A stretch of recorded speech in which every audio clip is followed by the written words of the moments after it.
Uh, in the last class of APM, a student asked what are the most common topics of APM that are usually tested.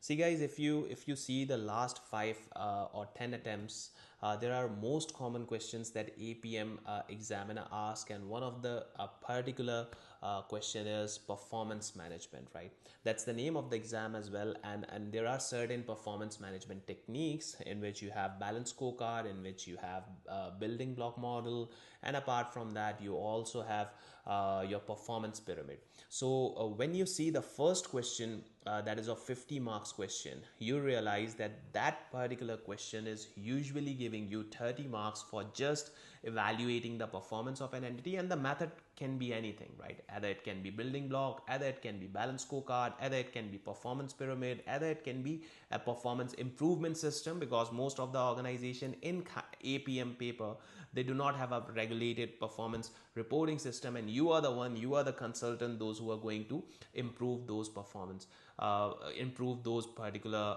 areas in which the entity is lacking, right? So most common question that I will say that will give you around 20 to 30 marks is the reporting mechanism of an entity, that either you need to evaluate the performance, or you by using any medium, or you need to suggest an improvement in the mechanism of the reporting system that which organization is following on, right?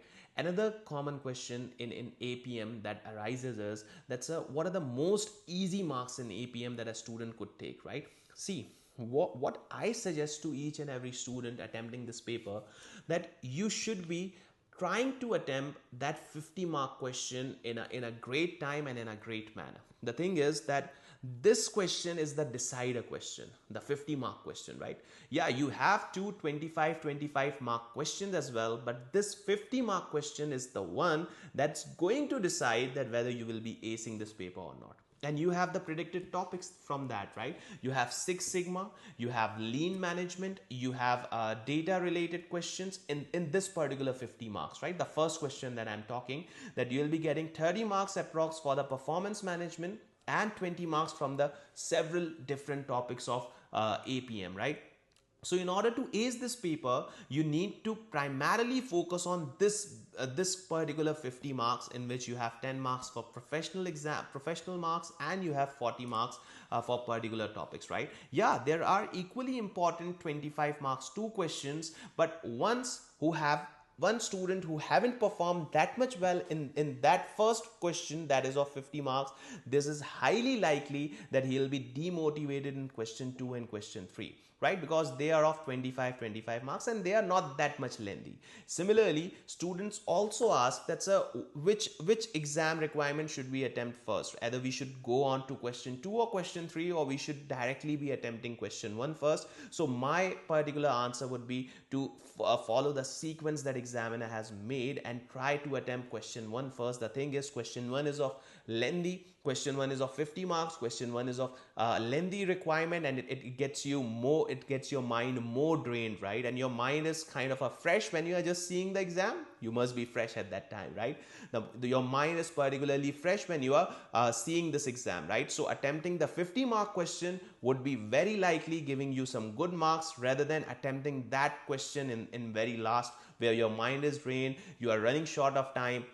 So this is one of it. And sir, one of the question that student ask is is it mandatory to complete all the requirements? I see it's good enough if you attempt this particular paper 100 out of 100 marks, so there is high chance that you're going to be passing this. But I have seen students, those who have attempted it of 70 to 80 marks, but they have attempted this paper qualitatively, they have made some good points, so they ace this paper as well, right? So APM is one of that paper which have a lesser passing ratio, but what I see is that if you follow the right practice, if you follow or if you solve the good questions and get it marked by your tutor, you get this paper passed, right? So the classes for APM for the upcoming September 25 and December 25 attempt has just been going live, and if you guys are willing to enroll, you guys can contact me on my WhatsApp number or on my social media platforms, and nonetheless you can go on to the website and enroll for APM course. Thank you.